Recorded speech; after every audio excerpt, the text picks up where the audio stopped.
वहिनी दादा यांना त्या शेजारच्या वहिनीला बोलालतं.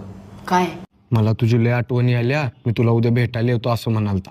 काय थांबा बघतेच त्यांना उद्या कसं भेटायला जातात ते. अरे काय पिल्लू, कॉलेजला गेलतास का नाही? गेलतो की दादा? बरं बरं. भाऊजी इकडे आवा जरा. आलो वहिनी आलो. बोला की वहिनी. भाऊजी इकडच्या कपातला चहा तुम्ही प्या आणि ह्या कपातला चहा तुमच्या दादाला द्या. ह्या कपात मी जुलाबाचं औषध मिक्स केले. उद्या बघतेच मी त्या चेडकीला कसं भेटायला जातात ते. दादा हे घे चहा. वा वा वा, थँक्यू. पिल्लू थोडं पाणी तर आणखी. ह्या कपात मी जुलाबाचं औषध मिक्स केले. उद्या बघतेच मी त्या चेडकीला कसं भेटायला जातात ते.